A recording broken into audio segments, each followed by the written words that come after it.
पुराने समय की बात है। एक राज्य था धनुषगढ़ नाम का। धनुषगढ़ के राजा वीरेंद्र प्रताप सिंह अपनी वीरता और न्यायप्रियता के लिए प्रसिद्ध थे। राज्य में चारों तरफ सुख शांति थी, लेकिन इस राज्य की एक अजीब बात थी, वहाँ की रातें। जैसे ही सूरज ढलता, राज्य पर एक अजीब सन्नाटा छा जाता। चारों ओर अंधकार और रहस्यमयी आहटें सुनाई देती।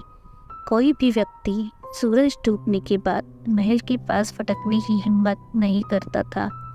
इस अजीब रहस्य के पीछे छुपी थी एक भयानक कहानी, जिसे जानकर रूह कांप जाती है।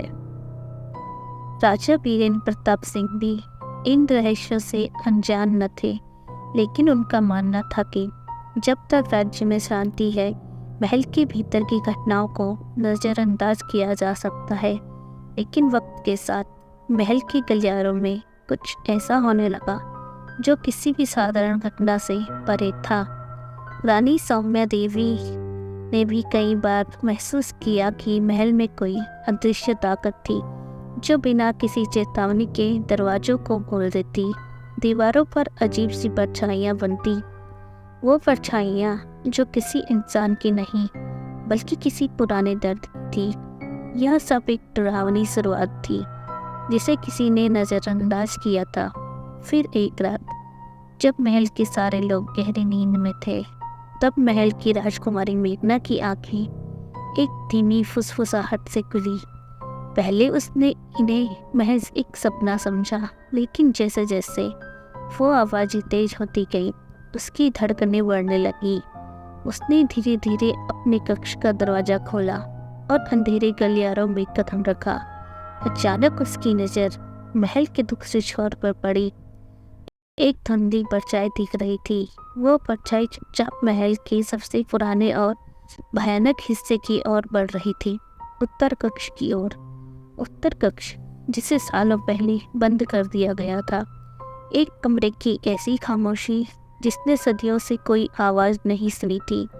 राजकुमारी मेघना के कदम डर से कांप रहे थे, लेकिन उसने अपने भय को अपने साहस से दबा लिया और उस परछाई का पीछा किया। जैसे ही वह उत्तर कक्ष के पास पहुंची, दरवाजा खुद ब खुद खुल गया। कमरे में अंदर अंधेरा था। उस अंधेरे में एक ठंडी हवा का झोंका उसे अपने शरीर के आर पार महसूस हुआ। कमरे के बीचों बीच एक पुराना आईना था, जो वर्षों से धूल में डूबा हुआ था। आईने के पास जाकर मेघना ने अपनी परछाई देखने की कोशिश की, लेकिन जो उसने देखा उसने उसकी रूह को जमा दिया। आईने में उसकी खुद की छवि नहीं थी, वहाँ एक औरत थी। उसकी आंखों में दर्द, नफरत और एक जलती हुई चाह थी, जैसे वो सदियों से किसी के आने का इंतजार कर रही थी। और फिर उस औरत ने बोलना शुरू किया, मैं इंतजार कर रही थी, अब समय आ गया है। उसकी आवाज़ किसी गहरे कुएं से उठती चीख की तरह थी। कमरा ठंडा हो गया। दीवारों जैसे उसकी चीख से कांप उठी, और तभी उस आईने से परछाइयाँ बाहर निकलने लगी। कमरे में फैलती वो अंधेरी परछाई राजकुमारी के चारों ओर गहराने लगी। उसकी चीख महल की दीवार से टकराई, लेकिन महल के बाहर किसी ने कुछ नहीं सुना। अगले दिन राजकुमारी मेघना कहीं नहीं मिली। महल में सनसनी फैल गई। एक पुराना नौकर राजा के पास आया और धीरे धीरे उससे उत्तर कक्ष की उस पुरानी कहानी के बारे में बताने लगा।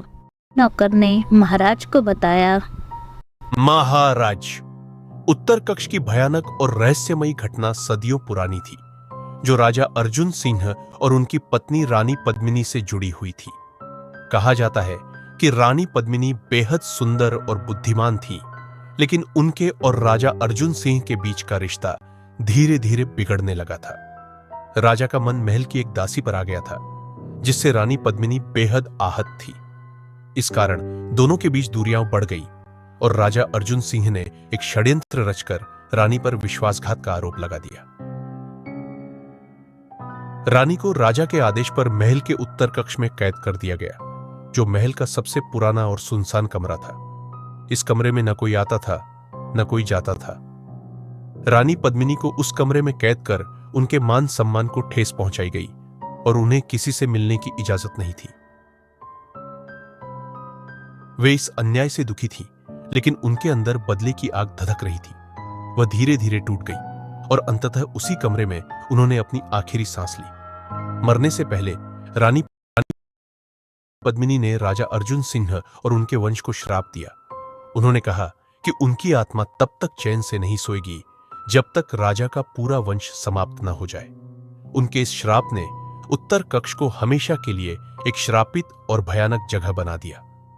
उस दिन के बाद उत्तर कक्ष को हमेशा के लिए बंद कर दिया गया, लेकिन रानी पद्मिनी की आत्मा उस कमरे में कैद हो गई। लोग कहते थे कि जो भी उस कमरे में प्रवेश करता उसे रानी की भटकती आत्मा का सामना करना पड़ता था। यह आत्मा राजा अर्जुन सिंह के परिवार से बदला लेना चाहती थी और तभी से महल में अजीब घटनाएं घटित होने लगी।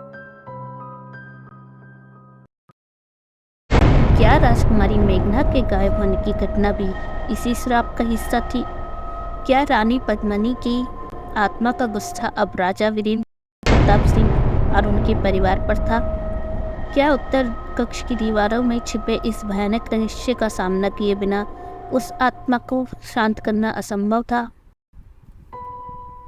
राजकुमारी मेघना को वापस महल में लाने के लिए अब राजा वीरेंद्र प्रताप क्या करेंगे?